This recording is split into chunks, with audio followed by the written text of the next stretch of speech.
I know when I go to the movies and I see something that's real, I feel that movie is richer because they're not just taking the easy way out.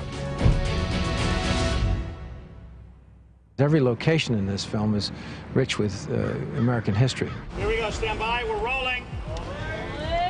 Places like Boston and New York, and especially Washington, D.C. It was great to be in the Library of Congress. That was amazing. And then they actually shut down Pennsylvania Avenue to have Diane walk across the street with the Capitol building in the background. Hey.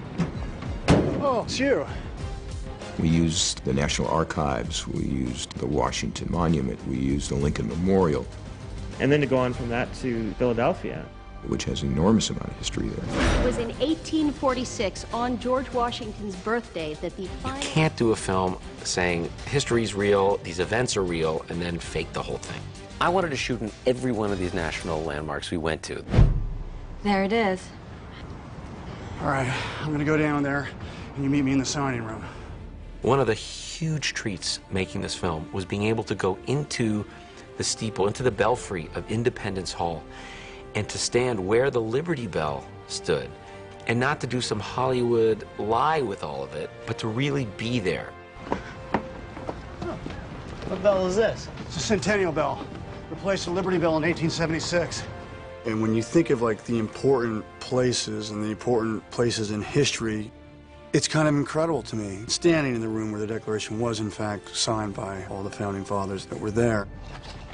The last time this was here, it was being signed.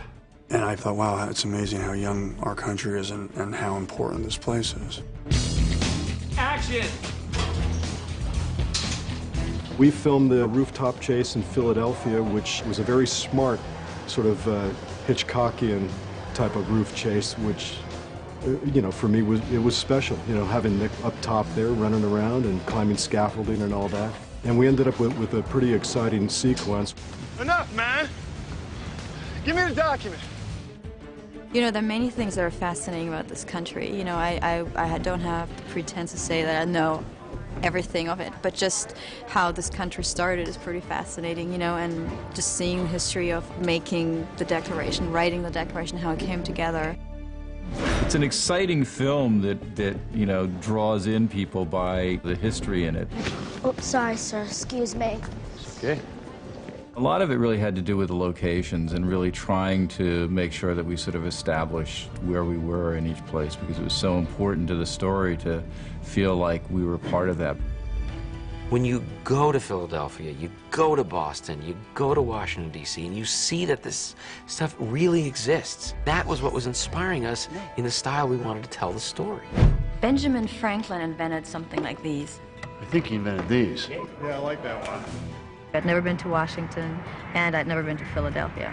So for me, it was really Alice in Wonderland. I went to the Smithsonian. I saw so many things. I'm looking at all these things, like the Liberty Bell and Lincoln Memorial. And I think somewhere along the way, John and I decided that we were going to make an adventure film that has comedic aspects, but still trying to do it within some sort of realistic touch. And that's sort of my perception of the tone. Now, where is it? Where's my treasure? Trinity Church. We have to go inside Trinity Church. The Trinity Church in New York is part of the legacy of our country, and that becomes a scene where this search, this hunt, leads us to a clue. Why would the map lead us here, then take us somewhere else? What's the purpose? Just another clue. Dad. The script mentioned Trinity Church. So we went and we scouted, and just idly chatting to the caretakers about it, and I said, in our script there is a crypt. Do you have a crypt? He said, sure. And he took us down some very narrow steps. We had to clamber through a tunnel about that so high.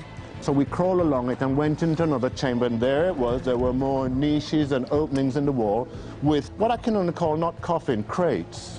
And there in the crates, which were all broken, were parts of skeletons and bodies stacked up on top of each other. Easy.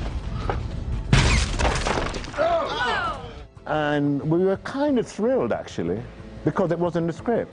But there we were, looking at it for real.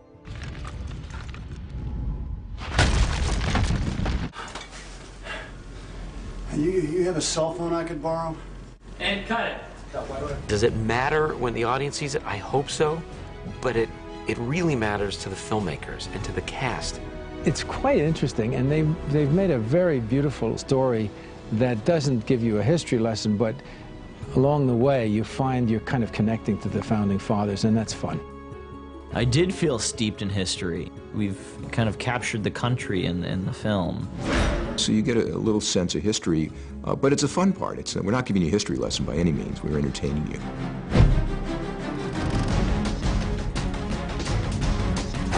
Riley, get down!